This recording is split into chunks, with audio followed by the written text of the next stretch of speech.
আসসালামু আলাইকুম। ওয়ালাইকুম আসসালাম ভাই। মামুন ভাই, দর্শকদের সাথে আপনার পরিচয়টা? পরিচয়, আমার নাম মামুন, আমার ঠিকানা পাবনা জেলা ঈশ্বরদী থানা অরণখোলা গ্রাম, অরণখোলা পশুহাটের পূর্ব পাশে আমার খামারের অবস্থান। আমি মূলত বকনা বাচ্চা ক্রয় বিক্রয় করে থাকি, প্রতি সপ্তাহে কালেকশন থাকে। তো আজকে এই গেটের 4টা বকনা দেখাবো, মানে খামার উপযোগী, খুব কোয়ালিটিফুল বাচ্চা হবে এডিএল বীজের বাচ্চাগুলো, ঠিক আছে? এসব নিয়ে যে কেউ খামার করতে পারে সে ব্যক্তি কখনোই ঠকবে না আমি মনে করি। হ্যাঁ, খুব ভালো মানের বাচ্চা হবে, দুধের রানী হবে এক কথায়। আচ্ছা মামুন ভাই, চলেন তাহলে আমরা বকনা বাচ্চাগুলো দর্শকদের পর্যায়ে জি দেখান। মাশাআল্লাহ, 1 নম্বরে সুন্দর একটা বকনা বাচ্চা দেখছেন, খাওয়া দাওয়া ঠিকঠাক আছে। চলুন বিস্তারিত জেনে নিই। মামুন ভাই, 1 নম্বরে বকনা বাচ্চাটা জাতমান বয়স? ভাই এটা একটা এ গেটের হলিস্টিয়ান ফ্রিজিয়ান বকনা বাচ্চা, এডিএল বীজের বাচ্চা। আসলে এডিএল বীজ কোনগুলো এগুলো কাস্টমারদের দেখাতে হবে আজকে। জাতমান কতটুকু আছে আমি বলবো না, কাস্টমার দেখলে বুঝবে।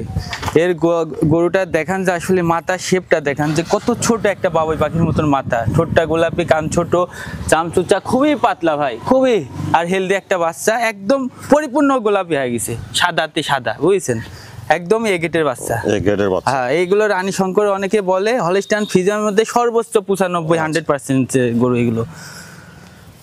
আগে যাচ্ছি না লাগবে। হ্যাঁ ভাই, দেখেন মাজা শেপ দেখেন, হাঁটুর উপরে নেসটা মাজা কি কলসি মাজা ভাই, বুঝছেন? আরে দেখেন উলান পালানের কথা আমি কিছু বলবো না, আপনি দেখেন নিজ চোখে দেখেন আজকে, দেখছেন?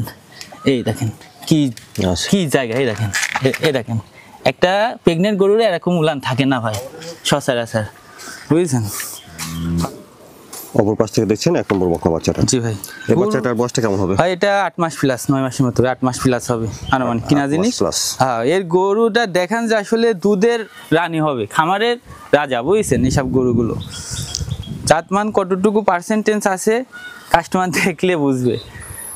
এই বাচ্চাটার দামটা কেমন চাচ্ছেন? ভাই এটার দাম মানে কোনো দামাদামি চলবে না, 85,000 টাকা দাম পড়বে ভাই। আচ্ছা বন্ধুরা, 1 নম্বরে হলিস্টাইন ফ্রিজিয়ানের বকনা বাচ্চাটার দাম শুনেন, ফিক্সড 85,000 টাকা। 85,000। এইসব গরু টাকায় ঠকবে, জিনিসে ঠকবে না, আর জিনিসে না ঠকলে ওটা টাকা তো ঠকা বলেন না, বুঝছেন? এই হচ্ছে মূল কথা। একদম এ গেটের বাচ্চা ভাই। 2 নম্বরে সুন্দর একটা বকনা বাচ্চা দেখছেন। জি ভাই। মামুন ভাই, 2 নম্বরে বকনা বাচ্চাটার জাতমান বয়স? ভাই এটা একটা হলিস্টাইন ফ্রিজিয়ান সর্বোচ্চ কোয়ালিটি জাতের বাচ্চা, ঠিক আছে? এ গেটের বাচ্চা হবে, এডিএল বীজের, খুবই মানে একদম রানী বিটের বাচ্চা ভাই, দেখার মতো। আসলে জাতমান সম্বন্ধে এটা কিছু বলবো না, গরুটুক দেখান যে আসলে খুবই সাধনা, মানে শুয়ে পড়তেছে। হ্যাঁ, এমন কোয়ালিটির বাচ্চা।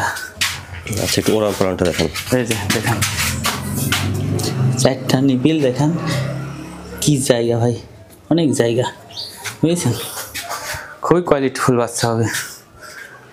অপর পাশ থেকে দেখছেন 2 নম্বর বকনা বাচ্চাটা। জি ভাই, দেখান বাচ্চাটা।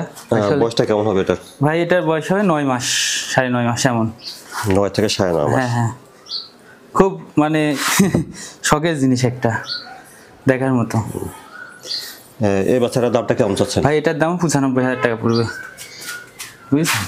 আচ্ছা বন্ধুরা, 2 নম্বরে হলিস্টাইন ফ্রিজিয়ান বকনা বাচ্চাটার দাম শুনুন 95,000। জি ভাই।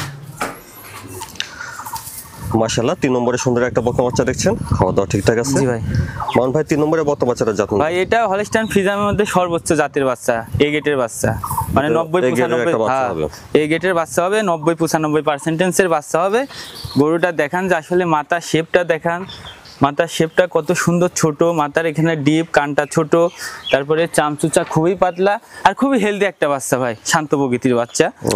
হ্যাঁ, শান্ত স্বভাবের আছে। বডিটা দেখেছেন, স্ট্রাকচারটা একদম ডবল বডির বাচ্চা, পাগুলো মোটা মোটা আছে, একদম গিট্টি গিট্টি, বুঝছেন? আর মাজার শেপটা অনেক ভারী মাজা ভাই, খুব ভারী মাজার শেপ, ভি শেপের মাজা। হ্যাঁ, এই দেখেন উলান পালান দেখেন, কত সুন্দর উলান পালানের জায়গা ভাই, দেখেছেন? 4টা নিপিল, আর কি জায়গা, অনেক জায়গা, খুবই সুন্দর এক কথায়। পাগুলো দেখান। অপর পাশ থেকে দেখছেন 3 নম্বর বকনা বাচ্চাটা। আসলে বাচ্চার জগতের এগুলো রানী বাচ্চা, ঠিক আছে?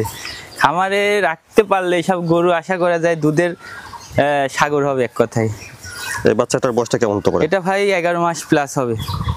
11 মাস প্লাস হবে, জি জি, 11 মাস প্লাস হবে, খুবই গ্রোথফুল বাচ্চা হবে। 3 নম্বরের বাচ্চাটার দামটা কেমন রাখছেন? ভাই এটার দামও পড়বে 95,000 টাকা, কোনো দামাদামি নাই ভাই। আজকে যে রেটটা দিচ্ছি মানে একদম একদম বেচা রেট দিয়ে দিচ্ছি ভাই, কিনার থেকে 2-3 হাজার টাকা লাভে দাম বলে দিচ্ছি, ঠিক আছে? এত ভালো গরু অনেকে এক জায়গায় 105, 10, 15 চাইবে। হ্যাঁ, আসলে বেচা কিনা রেটটাই বলে দিই সচরাচর। কোনো 3 কাস্টমার নম্বরে এই ফিজিয়ান বকনা বাচ্চাটার দাম ছিলেন 95,000 টাকা ফিক্সড। জি 95,000 টাকা। তারপরে দেখছেন 4 নম্বর বকনা বাচ্চাটা খাওয়া দাওয়া ঠিকঠাক আছে। জি ভাই। মন ভাই 4 নম্বরের বাচ্চাটা জাতমান ভাই এটা হলস্টাইন ফ্রিজিয়ান এ গেটের বাচ্চা, এডিএল বীজের বাচ্চা, 205 বুলের বাচ্চা হবে। দেখান এডিএল এর 205 হ্যাঁ। বুলের বাচ্চা। আসলে বাচ্চা এডিএল বীজ কোনগুলো আসলে আমি গরুর জাত দেখান যে আসলে বৈশিষ্ট্য দিব না, কাস্টমার দেখলে বুঝবে যে মাথার শেপটা দেখেন, ঠোঁটটা একদম গোলাপি, মানে সবকিছুই ধরেন যে খুবই সৌন্দর্য। কানটা ছোট আছে, মাথা ছোট, চামচুচা অনেক পাতলা, কালার প্রিন্টটা একদম গর্জিয়াস ফুল কালার ভাই, মানে একদম পরিপূর্ণ যে একটা আদর্শ গাভী তা এর মধ্যে আল্লাহ পাক দিয়ে দিছে। পাগুলো দেখান যে কত মোটা মোটা গোলাপি একদম, আসলে দেখার মতন গরু। আর নেসটাও হাঁটুর উপরে আছে। পালনটা দেখি। জি জি এটা ধরো, এই যে ভাই পালান দেখেন, খুবই সুন্দর। বাটগুলো অনেক বড় বড় ভাই। বাচ্চাটাও ঠিক আছে। হ্যাঁ অনেক জায়গাও আছে বুঝেছেন। মাজার শেপটা খুব ভারী মাজা, পাগুলো দেখেন। অপর পাশ থেকে দেখছেন 4 নম্বর বকনা বাচ্চাটা। জি ভাই।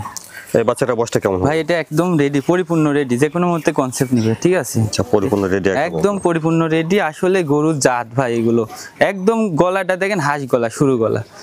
এসব গরু নিয়ে খামার করতে পারলে দুধ নিয়ে টেনশন করা লাগবে না ভবিষ্যতে, ভালো জিনিসের ভালো একটা খামার হবে। 4 নম্বরের বকনা বাচ্চাটার দামটা কেমন ভাই এটার দাম রাখছি এই মাত্র 1,18,000 টাকা।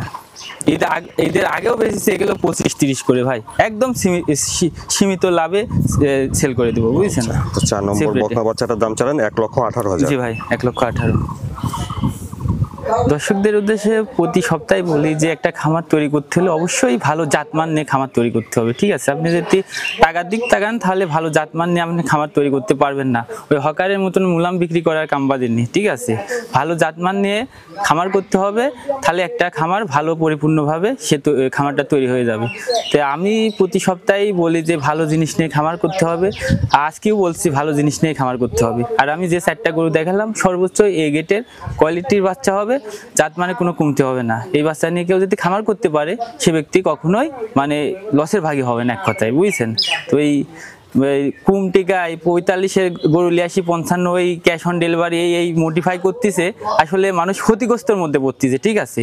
একটা ভালো খামার তৈরি করতে হলে অবশ্যই যেখান থেকে নিক কিন্তু ভালো গরুটাই নিতে হবে। তা আমার কাস্টমারদেরকে অনুরোধ যে যেখান থেকে কিনবেন অবশ্যই জাতমান কোয়ালিটি দেখে গরু ক্রয় করবেন, ঠিক আছে। তাহলে আপনি কখনোই ঠকবেন না, টাকায় ঠকেন। আর টাকায় ঠকবেন কীভাবে? ভালো জাতমান নিলে তো অবশ্যই আপনি টাকায় ঠকতেছেন না, ভালো একটা বেনিফিট পাবেন ওই গরুর থেকে। তো এটুকুই আমার কথা, যেখান থেকে কোনো কাস্টমার অবশ্যই ভালো জাতমান নিয়ে কিনবে। আর আমি যে গরুগুলো দেখলাম কোনো কাস্টমারের যদি ভালো লাগে, যে পার্সেন্টেজ ঠিক আছে, কোয়ালিটি ভালো আছে, তাহলে আমার থেকে সংগ্রহ করতে পারবে, কোনো সমস্যা নেই।